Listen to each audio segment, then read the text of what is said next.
In this story by Sir Arthur Conan Doyle, a red-headed man is hired for a bizarre job that seems too good to be true.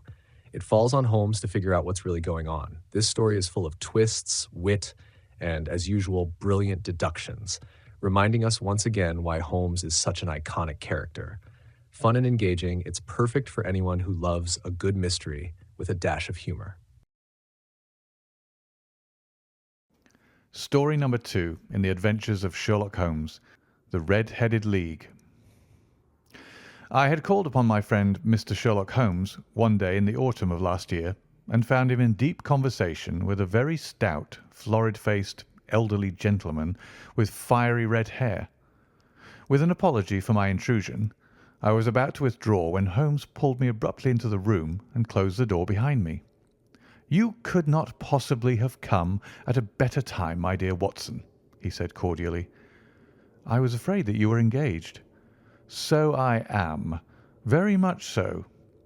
"Then I can wait in the next room." "Not at all. This gentleman, Mr. Wilson, has been my partner and helper in many of my most successful cases, and I have no doubt that he will be of the utmost use to me in yours also."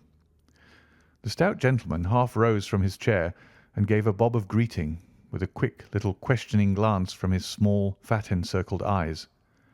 "Try the settee," said Holmes, relapsing into his armchair and putting his fingertips together, as was his custom when in judicial moods. "I know, my dear Watson, that you share my love of all that is bizarre and outside the conventions and humdrum routine of everyday life. You have shown your relish for it by the enthusiasm which has prompted you to chronicle and, if you will excuse my saying so, somewhat to embellish so many of my own little adventures." "Your cases have indeed been one of the greatest interest to me," I observed. "You will remember that I remarked the other day, just before we went into the very simple problem presented by Miss Mary Sutherland, that for strange effects and extraordinary combinations we must go to life itself, which is always far more daring than any effort of the imagination." "A proposition which I took the liberty of doubting." "You did, Doctor. But none the less you must come round to my view, for otherwise I shall keep on piling fact upon fact on you until your reason breaks down under them and acknowledges me to be right. Now, Mr. Jabez Wilson here has been good enough to call upon me this morning and to begin a narrative which promises to be one of the most singular which I have listened to for some time. You have heard me remark that the strangest and most unique things are very often connected not with the larger but with the smaller crimes, and occasionally, indeed, where there is room for doubt whether any positive crime has been committed. As far as I have heard, it is impossible for me to say whether the present case is an instance of crime or not, but the course of events is certainly among the most singular that I have ever listened to. Perhaps, Mr. Wilson, you would have the great kindness to recommence your narrative. I ask you not merely because my friend Dr. Watson has not heard the opening part, but also because the peculiar nature of the story makes me anxious to have every possible detail from your lips. As a rule, when I have heard some slight indication of the course of events, I am able to guide myself by the thousands of other similar cases which occur to my memory. In the present instance, I am forced to admit that the facts are, to the best of my belief, unique." The portly client puffed out his chest with an appearance of some little pride and pulled a dirty and wrinkled newspaper from the inside pocket of his greatcoat. As he glanced down the advertisement column, with his head thrust forward and the paper flattened out upon his knee, I took a good look at the man and endeavoured, after the fashion of my companion, to read the indications which might be presented by his dress or appearance. I did not gain very much, however, by my inspection. Our visitor bore every mark of being an average, commonplace British tradesman, obese, pompous, and slow. He wore rather baggy grey shepherd's check trousers, a not over-clean black frock-coat, unbuttoned in the front, and a drab waistcoat with a heavy brassy Albert chain, and a square pierced bit of metal dangling down as an ornament. A frayed top hat and a faded brown overcoat with a wrinkled velvet collar lay upon a chair beside him. Altogether, look as I would, there was nothing remarkable about the man save his blazing red head and the expression of extreme chagrin and discontent upon his features. Sherlock Holmes' quick eye took in my occupation, and he shook his head with a smile as he noticed my questioning glances. Beyond the obvious facts that he has at some time done manual labour, that he takes snuff, that he is a Freemason, that he has been in China, and that he has done a considerable amount of writing lately, I can deduce nothing else. Mr. Jabez Wilson started up in his chair with his forefinger upon the paper, but his eyes upon my companion. "How in the name of good fortune did you know all that, Mr. Holmes?" he asked. "How did you know, for example, that I did manual labour? It's as true as gospel, for I began as a ship's carpenter." Your hands, my dear sir. Your right hand is quite a size larger than your left. You have worked with it, and the muscles are more developed. "Well, the snuff, then, and the Freemasonry." I won't insult your intelligence by telling you how I read that, especially as, rather against the strict rules of your order, you use an arc and compass breastpin. "Ah, of course, I forgot that. But the writing—" What else can be indicated by that right cuff, so very shiny for 5 inches, and the left one with the smooth patch near the elbow, where you rest it upon the desk? "Well, but China." The fish that you have tattooed immediately above your right wrist could only have been done in China. I have made a small study of tattoo marks, and have even contributed to the literature of the subject. That trick of staining the fish's scales of a delicate pink is quite peculiar to China. When, in addition, I see a Chinese coin hanging from your watch chain, the matter becomes even more simple. Mr. Jabez Wilson laughed heavily. "Ha, ha! Well, I never," said he. "I thought at first that you had done something clever, but I see that there was nothing in it after all." I begin to think, Watson, said Holmes, that I make a mistake in explaining. Omne ignotum pro magnifico. You know, and my poor little reputation, such as it is, will suffer shipwreck if I am so candid. Can you not find the advertisement, Mr. Wilson? Yes, I have got it now," he answered with his thick red finger planted halfway down the column. "Here it is. This is what began it all. You just read it for yourself, sir." I took the paper from him and read as follows. To the Red-Headed League. On account of the bequest of the late Ezekiah Hopkins of Lebanon, Pennsylvania, USA, there is now another vacancy open which entitles a member of the League to a salary of £4 a week for purely nominal services. All red-headed men who are sound in body and mind and above the age of 21 years are eligible. Apply in person on Monday at 11 o'clock to Duncan Ross at the offices of the League, 7 Pope's Court, Fleet Street. What on earth does this mean? I ejaculated, after I had twice read over the extraordinary announcement. Holmes chuckled and wriggled in his chair, as was his habit when in high spirits. "It is a little off the beaten track, isn't it?" said he. "And now, Mr. Wilson, off you go at scratch and tell us all about yourself, your household, and the effect which this advertisement had upon your fortunes.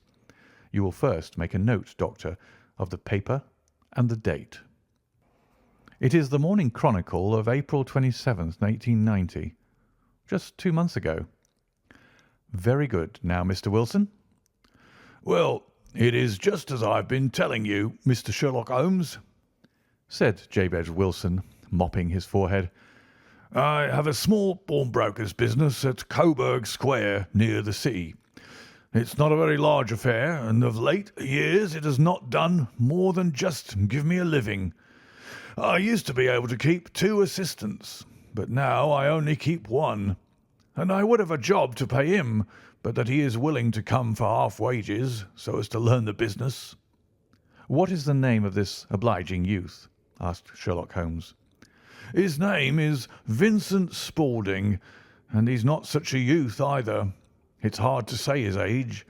I should not wish a smarter assistant, Mr. Holmes, and I know very well that he could better himself and earn twice what I'm able to give him. But after all, if he is satisfied, why should I put ideas in his head?" "Why, indeed? You seem most fortunate in having an employee who comes under the full market price. It is not a common experience among employers in this age. I don't know that your assistant is not as remarkable as your advertisement." "Oh, he has his faults too," said Mr. Wilson. "Never was such a fellow for photography. Snapping away with a camera when he ought to be improving his mind, and then diving down into the cellar like a rabbit into its hole to develop his pictures. That is his main fault, but on the whole he's a good worker. There's no vice in him." "He is still with you, I presume?" "Yes, sir. He and a girl of 14 who does a bit of simple cooking and keeps the place clean. That's all I have in the house, for I am a widower and never had any family. We live very quietly, sir, the three of us, and we keep a roof over our heads and pay our debts if we do nothing more. The first thing that put us out was that advertisement. Spaulding, he came down into the office just this day, 8 weeks, with this very paper in his hand, and he says, 'I wish to the Lord, Mr. Wilson, that I was a red-headed man.' 'Why that?' I asks. 'Why,' says he, 'here's another vacancy on the League of the Red-Headed Men.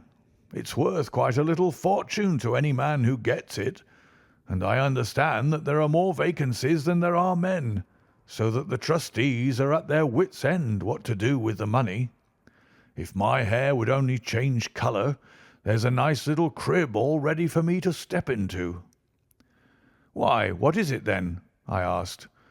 'You see, Mr. Holmes, I'm a very stay-at-home man, and as my business came to me instead of my having to go to it, I was often weeks on end without putting my foot over the doormat. In that way, I didn't know much of what was going on outside, and I was always glad of a bit of news.' "Have you never heard of the League of the Red-Headed Men?" he asked with his eyes open. "Never. Why, I wonder at that, for you are eligible yourself for one of the vacancies." "And what are they worth?" I asked. "Oh, merely a couple of hundred a year, but the work is slight, and it need not interfere very much with one's other occupations." Well, you can easily think that that made me prick up my ears, for the business has not been over good for some years, and an extra couple of hundred would have been very handy. "Tell me all about it," said I. "Well," said he, showing me the advertisement, "you can see for yourself that the League has a vacancy, and there is the address where you should apply for particulars. As far as I can make out, the League was founded by an American millionaire, Ezekiah Hopkins, who was very peculiar in his ways. He was himself red-headed, and he had a great sympathy for all red-headed men. So when he died, it was found that he had left his enormous fortune in the hands of trustees, with instructions to apply the interest to the providing of easy berths to men whose hair is of that colour. From all I hear, it is splendid pay and very little to do." "But," said I, "there'd be millions of red-headed men who could apply." "Not so many as you might think," he answered. "You see, it is really confined to Londoners and to grown men. This American had started from London when he was young, and he wanted to do the old town a good turn. Then again, I have heard it is no use your applying if your hair is light red or dark red or anything but real, bright, blazing, fiery red. Now, if you cared to apply, Mr. Wilson, you would just walk in, but perhaps it would hardly be worth your while to put yourself out of the way for the sake of a few £100. Now, it is a fact, gentlemen, as you may see for yourselves, that my hair is of a very full and rich tint, so that it seemed to me that if there was to be any competition in the matter, I stood as good a chance as any man that I had ever met. Vincent Spaulding seemed to know so much about it that I thought he might prove useful. So I just ordered him to put up the shutters for the day and to come right away with me. He was very willing to have a holiday, so we shut the business up and started off for the address that was given us in the advertisement. I never hope to see such a sight as that again, Mr. Holmes. From north, south, east and west, every man who had a shade of red in his hair had tramped into the city to answer the advertisement. Fleet Street was choked with red-headed folk, and Pope's Court looked like a coster's orange barrow. I should not have thought there were so many in the whole country as were brought together by that single advertisement. Every shade of colour they were: straw, lemon, orange, brick, Irish setter, liver, clay. But, as Spaulding said, there were not many who had the real vivid flame-coloured tint. When I saw how many were waiting, I would have given it up in despair, but Spaulding would not hear of it. How he did it I could not imagine, but he pushed and pulled and butted until he got me through the crowd and right up to the steps which led to the office. There was a double stream upon the stair, some going up in hope and some coming back dejected. But we wedged in as well as we could and soon found ourselves in the office. "Your experience has been a most entertaining one," remarked Holmes as his client paused and refreshed his memory with a huge pinch of snuff. "Pray continue your very interesting statement." There was nothing in the office but a couple of wooden chairs and a deal table, behind which sat a small man with a head that was even redder than mine. He said a few words to each candidate as he came up, and then he always managed to find some fault in them which would disqualify them. Getting a vacancy did not seem to be such a very easy matter after all. However, when our turn came, the little man was much more favourable to me than to any of the others, and he closed the door as we entered, so that he might have a private word with us. "This is Mr. Jabez Wilson," said my assistant. "and he is willing to fill in a vacancy in the League." "And he is admirably suited for it," the other answered. "He has every requirement. I cannot recall when I have seen anything so fine." He took a step backward, cocked his head on one side, and gazed at my hair until I felt quite bashful. Then suddenly he plunged forward, wrung my hand, and congratulated me warmly on my success. "It would be injustice to hesitate," said he. "You will, however, I am sure, excuse me for taking an obvious precaution." With that he seized my hair in both his hands and tugged until I yelled with the pain. "There is water in your eyes," said he as he released me. "I perceive that all is as it should be, but we have to be careful, for we have twice been deceived by wigs and once by paint. I could tell you tales of cobbler's wax which would disgust you with human nature." He stepped over to the window and shouted through it at the top of his voice that the vacancy was filled. A groan of disappointment came up from below, and the folk all trooped away in different directions until there was not a red head to be seen, except my own and that of the manager. "My name," said he, "is Mr. Duncan Ross, and I am myself one of the pensioners upon the fund left by our noble benefactor. Are you a married man, Mr. Wilson? Have you a family?" I answered that I had not. His face fell immediately. "Dear me," he said gravely, "that is very serious indeed. I am sorry to hear you say that, The fund was, of course, for the propagation and spread of the red heads as well as for their maintenance. It is exceedingly unfortunate that you should be a bachelor." My face lengthened at this, Mr. Holmes, for I thought that I was not to have the vacancy after all. But after thinking it over for a few minutes, he said that it would be all right. "In the case of another," said he, "the objection might be fatal, but we must stretch a point in favour of a man with such a head of hair as yours. When shall you be able to enter upon your new duties?" "Well, it is a little awkward, for I have a business already," said I. "Oh, never mind about that, Mr. Wilson," said Vincent Spaulding. "I shall be able to look after that for you." "What would be the hours?" I asked. 10 to 2. "Now, a pawnbroker's business is mostly done of an evening, Mr. Holmes, especially Thursday and Friday evening, which is just before payday, so it would suit me very well to earn a little in the mornings. Besides, I knew that my assistant was a good man, and that he would see to anything that turned up." "That would suit me very well," said I. "And the pay?" "Is £4 a week." "And the work?" "Is purely nominal." "What do you call purely nominal?" "Well, you have to be in the office, or at least in the building, the whole time. If you leave, you forfeit your whole position forever. The will is very clear upon that point. You don't comply with the conditions if you budge from the office during that time." "It's only 4 hours a day, and I should not think of leaving," said I. "No excuse will avail," said Mr. Duncan Ross. "Neither sickness nor business nor anything else.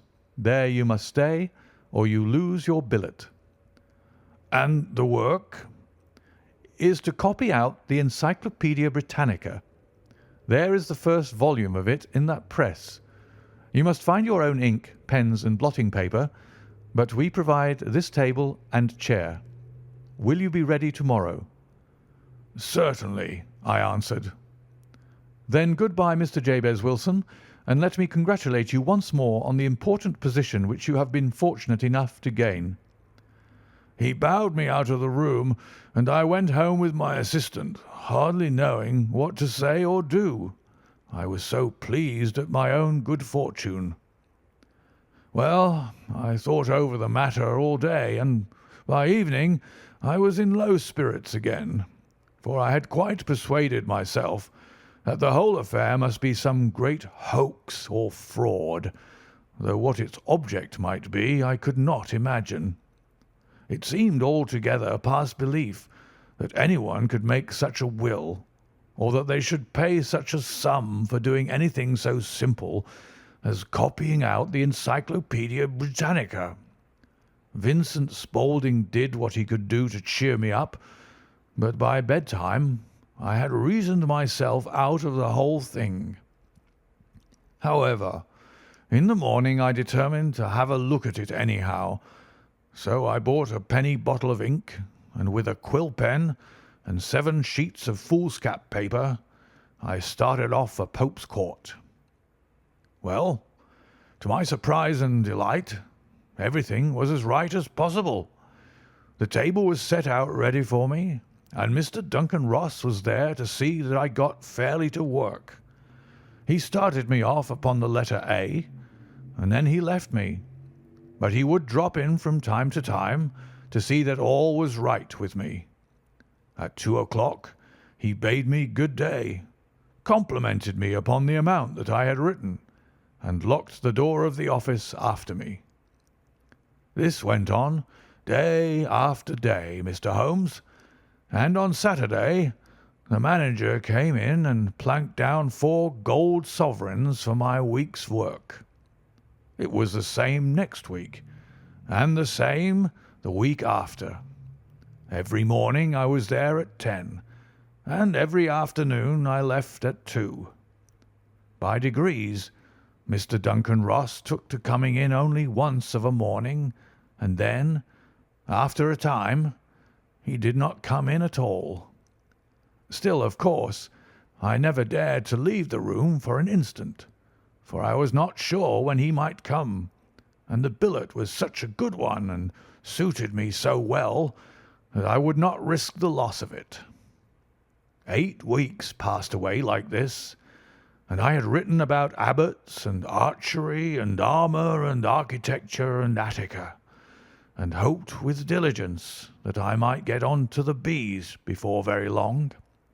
It cost me something in foolscap, and I had pretty nearly filled a shelf with my writings, and then suddenly the whole business came to an end.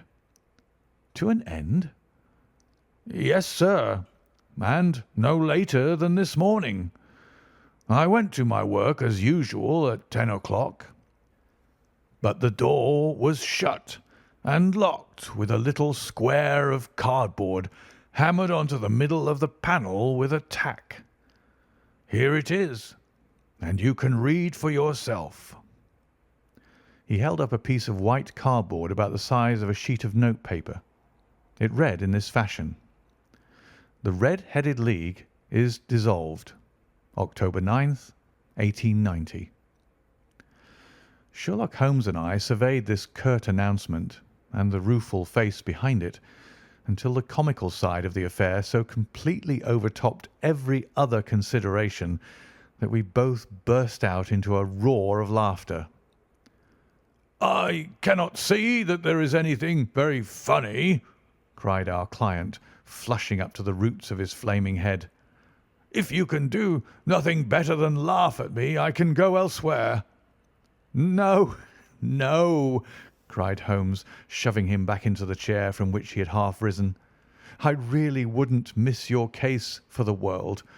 It is most refreshingly unusual, but there is, if you will excuse me saying so, something just a little funny about it. Pray, what steps did you take when you found the card upon the door?" "I was staggered, sir. I did not know what to do. Then I called at the offices round, but none of them seemed to know anything about it. Finally, I went to the landlord, who is an accountant living on the ground floor, and I asked him if he could tell me what had become of the Red-Headed League. He said that he had never heard of any such body. Then I asked him who Mr. Duncan Ross was. He answered that the name was new to him. "Well," said I, "the gentleman at number 4. "What, the red-headed man?" "Yes." "Oh," said he. "His name was William Morris. He was a solicitor and was using my room as a temporary convenience until his new premises were ready. He moved out yesterday." "Where could I find him?" "Oh, at his new offices. He did tell me the address. Yes, 17 King Edward Street, near St. Paul's." "I started off, Mr. Holmes, but when I got to that address, it was a manufactory of artificial kneecaps, and no one in it had ever heard of either Mr. William Morris or Mr. Duncan Ross." "And what did you do then?" asked Holmes. "I went home to Saxe Coburg Square, and I took the advice of my assistant, but he could not help me in any way. He could only say that if I waited, I should hear by post. But that was not quite good enough, Mr. Holmes. I did not wish to lose such a place without a struggle. So, as I had heard that you were good enough to give advice to poor folk who were in need of it, I came right away to you." "And you did very wisely," said Holmes. "Your case is an exceedingly remarkable one, and I shall be happy to look into it. From what you have told me, I think that it is possible that graver issues hang from it than might at first sight appear." "Grave enough," said Mr. Jabez Wilson. "Why, I have lost £4 a week." "As far as you are personally concerned," remarked Holmes, "I do not see that you have any grievance against this extraordinary league. On the contrary, you are, as I understand, richer by some £30. to say nothing of the minute knowledge which you have gained on every subject which comes under the letter A. You have lost nothing by them." "No, sir, but I want to find out about them, and who they are, and what their object was in playing this prank, if it was a prank, upon me. It was a pretty expensive joke for them, for it cost them £32. We shall endeavour to clear up these points for you. And first, one or two questions, Mr. Wilson. This assistant of yours who first called your attention to the advertisement, how long had he been with you?" "Oh, about a month then." "How did he come?" "In answer to an advertisement." "Was he the only applicant?" "No, I had a dozen." "Why did you pick him?" "Because he was handy and would come cheap." "At half wages, in fact?" "Yes." "What is he like, this Vincent Spaulding?" "Small, stout built, very quick in his ways, no hair on his face, though he's not short of 30, has a white splash of acid upon his forehead." Holmes sat up in his chair in considerable excitement. "I thought as much," said he. "Have you ever observed that his ears are pierced for earrings?" "Yes, sir. He told me that a gipsy had done it for him when he was a lad." Said Holmes, sinking back in deep thought. "He is still with you?" "Oh, yes, sir. I have only just left him." "And has your business been attended to in your absence?" "Nothing to complain of, sir. There's never very much to do of a morning." "That will do, Mr. Wilson. I shall be happy to give you an opinion upon the subject in the course of a day or two. To-day is Saturday, and I hope that by Monday we may come to a conclusion." "Well, Watson," said Holmes when our visitor had left us, "what do you make of it all?" "I make nothing of it," I answered frankly. "It is a most mysterious business." "As a rule," said Holmes, "the more bizarre a thing is, the less mysterious it proves to be. It is your commonplace, featureless crimes which are really puzzling, just as a commonplace face is the most difficult to identify. But I must be prompt over this matter." "What are you going to do, then?" I asked. "To smoke," he answered. "It is quite a three-pipe problem, and I beg that you won't speak to me for 50 minutes." He curled himself up in his chair with his thin knees drawn up to his hawk-like nose, and there he sat with his eyes closed and his black clay pipe thrusting out like the bill of some strange bird. I had come to the conclusion that he had dropped asleep, and indeed was nodding myself, when he suddenly sprang out of his chair with the gesture of a man who has made up his mind and put his pipe down upon the mantelpiece. "Sarasate plays at the St. James's Hall this afternoon," he remarked. "What do you think, Watson? Could your patient spare you for a few hours?" "I have nothing to do to-day. My practice is never very absorbing." "Then put on your hat and come. I am going through the city first, and we can have some lunch on the way. I observe that there is a good deal of German music on the programme, which is rather more to my taste than Italian or French. It is introspective, and I want to introspect. Come along." We travelled by the Underground as far as Aldersgate, and a short walk took us to the Saxe-Coburg Square, the scene of the singular story which we had listened to in the morning. It was a poky, little, shabby, genteel place where 4 lines of dingy, 2-storied brick houses looked out into a small, railed-in enclosure, where a lawn of weedy grass and a few clumps of faded laurel bushes made a hard fight against a smoke-laden and uncongenial atmosphere. 3 gilt balls and a brown board with Jabez Wilson in white letters upon a corner house announced the place where our red-headed client carried on his business. Sherlock Holmes stopped in front of it with his head on one side and looked it all over with his eyes shining brightly between puckered lids. Then he walked slowly up the street and then down again to the corner, still looking keenly at the houses. Finally he returned to the pawnbroker's, and having thumped vigorously upon the pavement with his stick 2 or 3 times, he went up to the door and knocked. It was instantly opened by a bright-looking, clean-shaven young fellow, who asked him to step in. "Thank you," said Holmes. "I only wish to ask you how you would go from here to the Strand." "Third right and fourth left," answered the assistant promptly, closing the door. "Smart fellow, that," observed Holmes as we walked away. "He is, in my judgment, the 4th smartest man in London, and for daring I am not sure that he has not a claim to be 3rd. I have known something of him before." "Evidently," said I. "Mr. Wilson's assistant counts for a good deal in the mystery of the Red-Headed League.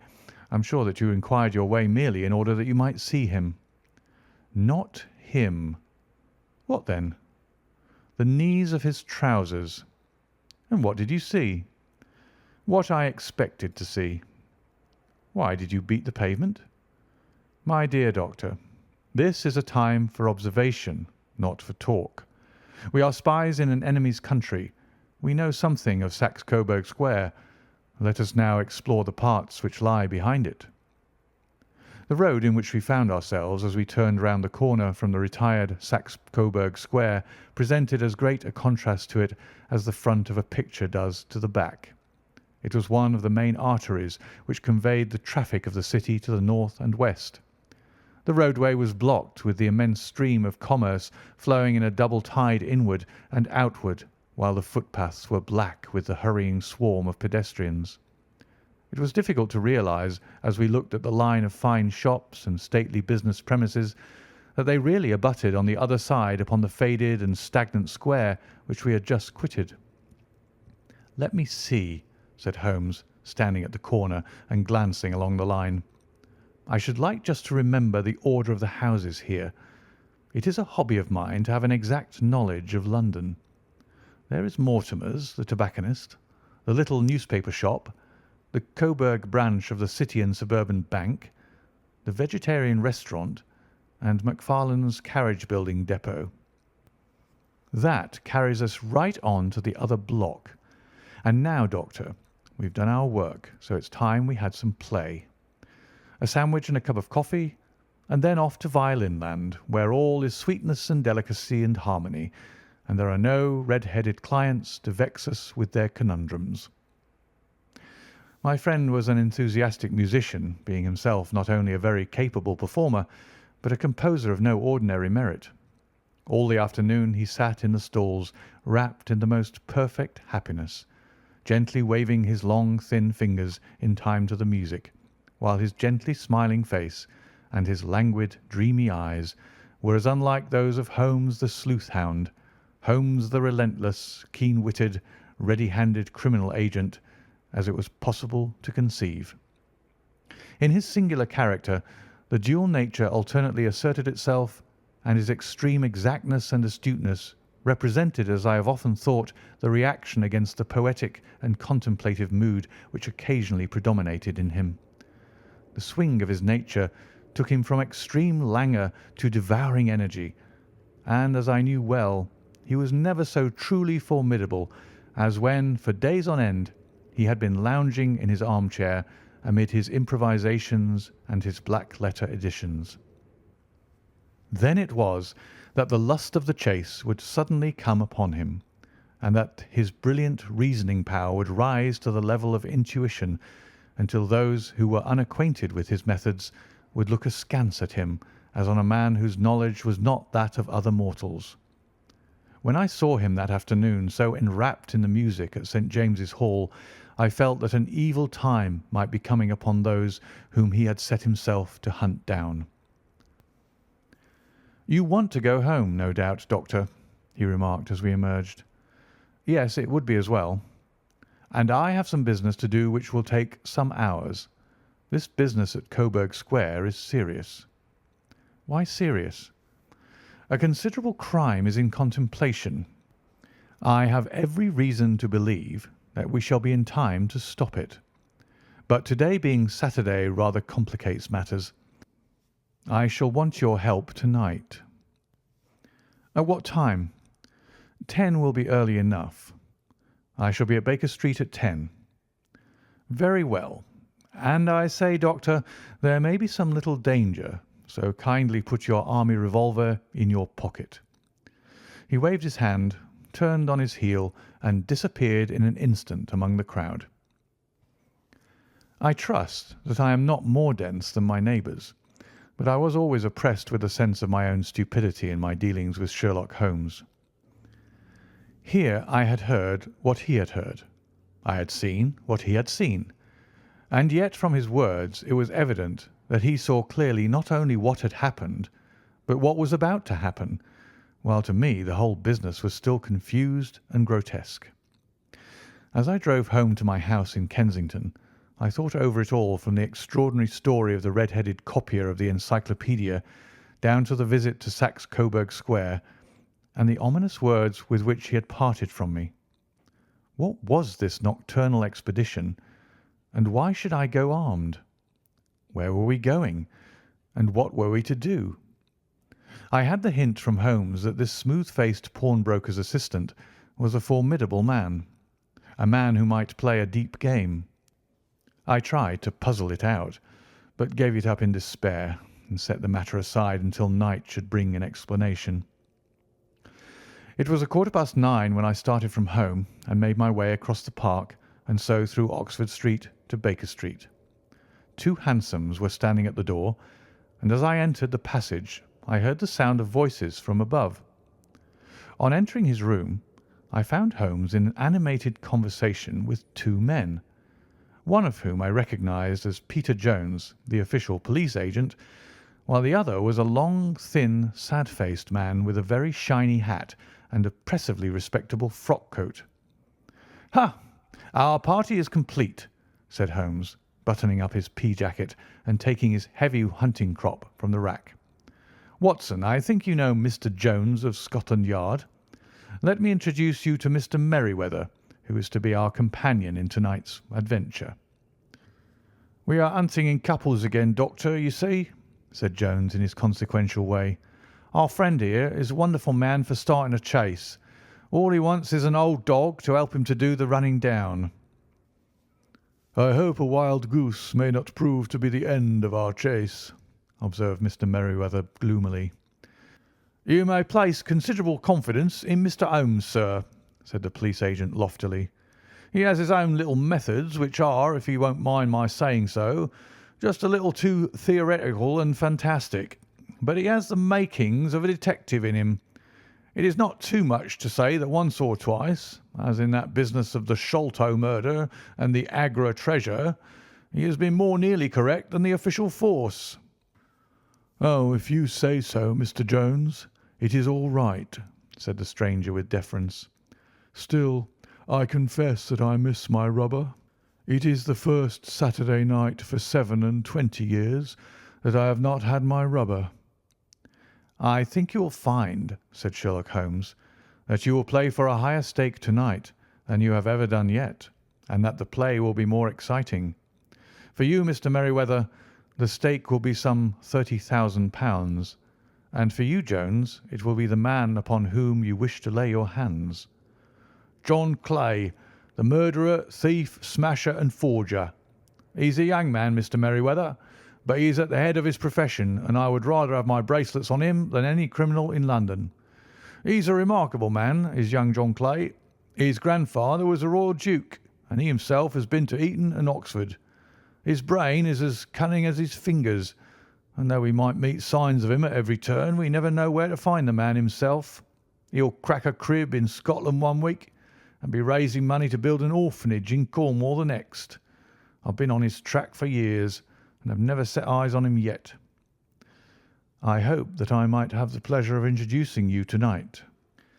"I've had 1 or 2 little turns also with Mr. John Clay, and I agree with you that he is at the head of his profession. It is past 10, however, and quite time that we started. If you two will take the first hansom, Watson and I will follow in the second."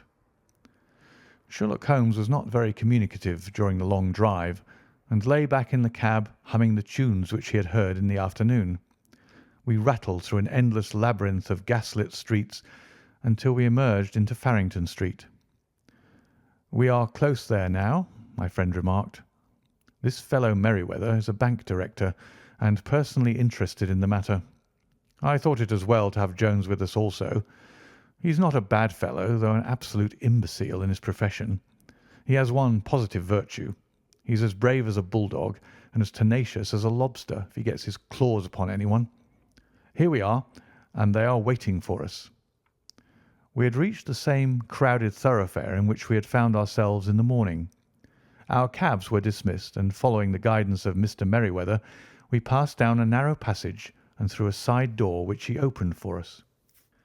Within there was a small corridor which ended in a very massive iron gate. This also was opened and led down a flight of winding stone steps, which terminated at another formidable gate. Mr. Merryweather stopped to light a lantern, and then conducted us down a dark, earth-smelling passage, and so, after opening a third door into a huge vault or cellar, which was piled all round with crates and massive boxes. "You are not very vulnerable from above," Holmes remarked as he held up the lantern and gazed about him.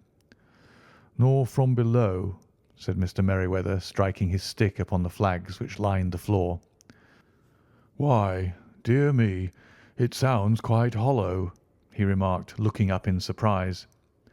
"I must really ask you to be a little more quiet," said Holmes severely. "You have already imperilled the whole success of our expedition. Might I beg that you would have the goodness to sit down upon one of these boxes, and not to interfere?"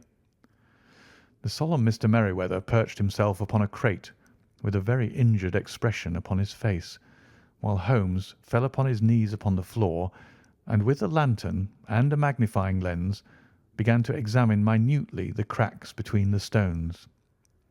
A few seconds sufficed to satisfy him, for he sprang to his feet again and put his glass in his pocket. "We have at least an hour before us," he remarked, "for they can hardly take any steps until a good pawnbroker is safely in bed. Then they will not lose a minute, for the sooner they do their work, the longer time they will have for their escape. We are at present, Doctor, as no doubt you have divined, in the cellar of the City branch of one of the principal London banks.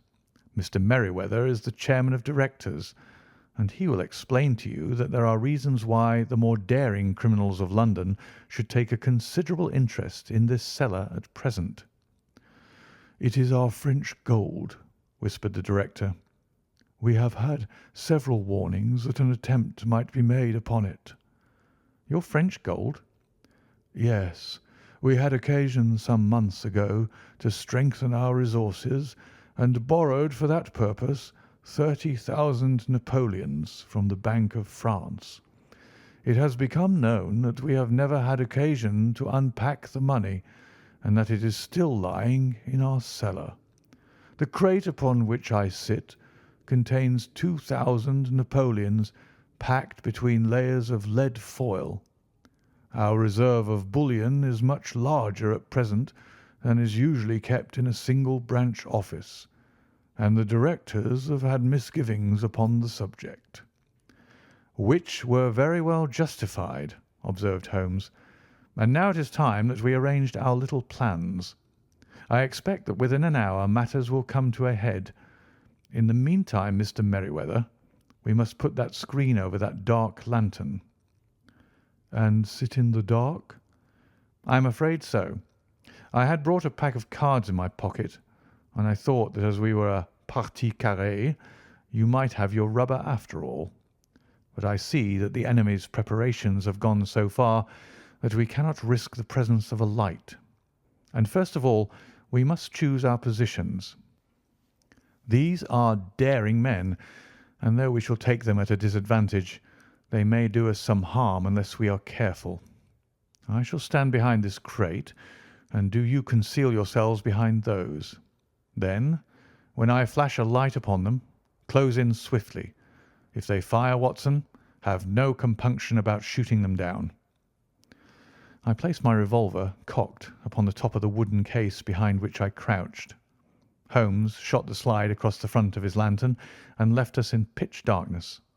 Such an absolute darkness as I had never before experienced. The smell of hot metal remained to assure us that the light was still there, ready to flash out at a moment's notice. To me, with my nerves worked up to a pitch of expectancy, there was something depressing and subduing in the sudden gloom and in the cold, dank air of the vault. "They have but one retreat," whispered Holmes. "That is back through the house into Saxe Coburg Square. I hope that you have done what I asked you, Jones." "I have an inspector and 2 officers waiting at the front door." "Then we have stopped all the holes, and now we must be silent and wait." What a time it seemed! From comparing notes afterwards, it was but an hour and a quarter, yet it appeared to me that the night must have almost gone and the dawn be breaking above us. My limbs were weary and stiff, for I feared to change my position, yet my nerves were worked up to the highest pitch of tension, and my hearing was so acute that I could hear the gentle breathing of my companions, but I could distinguish the deeper, heavier in-breath of the bulky Jones from the thin, sighing note of the bank director. From my position I could look over the case in the direction of the floor. Suddenly my eyes caught the glint of a light. At first it was but a lurid spark upon the stone pavement. Then it lengthened out until it became a yellow line, and then, without any warning or sound, a gash seemed to open and a hand appeared, a white, almost womanly hand, which felt about in the centre of the little area of the light. For a minute or more the hand, with its writhing fingers, protruded out of the floor. Then it was withdrawn as suddenly as it appeared, and all was dark again save the single lurid spark which marked a chink between the stones. Its disappearance, however, was but momentary.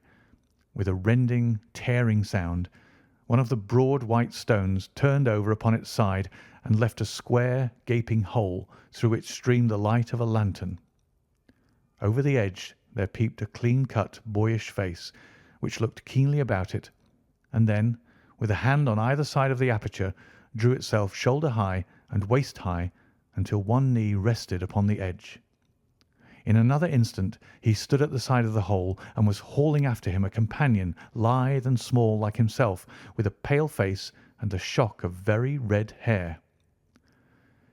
"It is all clear," he whispered. "Have you the chisel and the bags? Great Scott! Jump, Archie, jump, and I'll swing for it." Sherlock Holmes had sprung out and seized the intruder by the collar. The other dived down the hole, and I heard the sound of rending cloth as Jones clutched at his skirts. The light flashed upon the barrel of a revolver, but Holmes' hunting crop came down on the man's wrist, and the pistol clinked upon the stone floor. "It's no use, John Clay," said Holmes blandly. "You have no chance at all." "So I see," the other answered with the utmost coolness. "I fancy that my pal is all right, though. I see you've got his coat-tails." "There are 3 men waiting for him at the door," said Holmes. "Oh, indeed, you seem to have done the thing very completely. I must compliment you." "And I you," Holmes answered. "Your red-headed idea was very new and effective." "You'll see your pal again presently," said Jones. "He's quicker at climbing down holes than I am. Just hold out while I fix the derbies." "I beg that you'll not touch me with your filthy hands," remarked our prisoner as the handcuffs clattered upon his wrists. "You may not be aware that I have royal blood in my veins. Have the goodness also, when you address me, always to say sir and please." "All right," said Jones with a stare and a snigger. "Well, would you please, sir, march upstairs where we can get a cab to carry your highness to the police station?" "That is better," said John Clay serenely. He made a sweeping bow to the 3 of us and walked quietly off in the custody of the detective. "Really, Mr. Holmes," said Mr. Merryweather as we followed them from the cellar, "I do not know how the bank can thank you or repay you. There is no doubt that you have detected and defeated in the most complete manner one of the most determined attempts at bank robbery that have ever come within my experience." "I have had 1 or 2 little scores of my own to settle with Mr. John Clay," said Holmes. "I have been at some small expense over this matter, which I shall expect the bank to refund. But beyond that I am amply repaid by having had an experience which is in many ways unique, and by hearing the very remarkable narrative of the Red-Headed League. You see, Watson, he explained in the early hours of the morning as we sat over a glass of whisky and soda in Baker Street. It was perfectly obvious from the first that the only possible object of this rather fantastic business of the advertisement of the League and the copying of the encyclopaedia must be to get this not over bright pawnbroker out of the way for a number of hours every day. It was a curious way of managing it, but really it would be difficult to suggest a better. The method was no doubt suggested to Clay's ingenious mind by the colour of his accomplice's hair. The £4 a week was a lure which must draw him, and what was it to them who were playing for thousands? They put in the advertisement. One rogue has the temporary office, the other rogue incites the man to apply for it, and together they manage to secure his absence every morning in the week. From the time that I heard of the assistant having come for half wages, it was obvious to me that he had some strong motive for securing the situation. But how could you guess what the motive was? Had there been women in the house, I should have suspected a mere vulgar intrigue. That, however, was out of the question.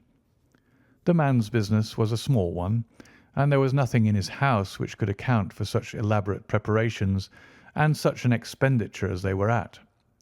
It must then be something out of the house. What could it be? I thought of the assistant's fondness for photography and his trick of vanishing into the cellar. The cellar. There was the end of this tangled clue. Then I made inquiries as to this mysterious assistant and found that I had to deal with one of the coolest and most daring criminals in London. He was doing something in the cellar, something which took many hours a day for months on end. What could it be once more? I could think of nothing save that he was running a tunnel to some other building. So far I had got when we went to visit the scene of action. I surprised you by beating upon the pavement with my stick. I was ascertaining whether the cellar stretched out in front or behind. It was not in front. Then I rang the bell, and, as I hoped, the assistant answered it. We have had some skirmishes, but we had never set eyes upon each other before. I hardly looked at his face. His knees were what I wished to see. You must yourself have remarked how worn, wrinkled, and stained they were. They spoke of those hours of burrowing. The only remaining point was what they were burrowing for. I walked round the corner, saw the City and Suburban Bank abutted on our friend's premises, and felt that I had solved my problem. When you drove home after the concert, I called upon Scotland Yard and upon the chairman of the bank directors, with the result that you have seen. And how could you tell that they would make their attempt tonight? I asked. Well, when they closed their League offices, that was a sign that they cared no longer about Mr. Jabez Wilson's presence. In other words, that they had completed their tunnel. But it was essential that they should use it soon, as it might be discovered or the bullion might be removed. Saturday would suit them better than any other day, as it would give them 2 days for their escape. For all these reasons, I expected them to come tonight. You reasoned it out beautifully, I exclaimed in unfeigned admiration. It is so long a chain, and yet every link rings true. It saved me from ennui, he answered, yawning. Alas, I already feel it closing in upon me. My life is spent in one long effort to escape from the commonplaces of existence. These little problems help me to do so. And you are a benefactor of the race, said I. He shrugged his shoulders. Well, perhaps, after all, it is of some little use, he remarked. L'homme c'est rien, l'œuvre c'est tout, as Gustave Flaubert wrote to George Sand. End of The Red-Headed League.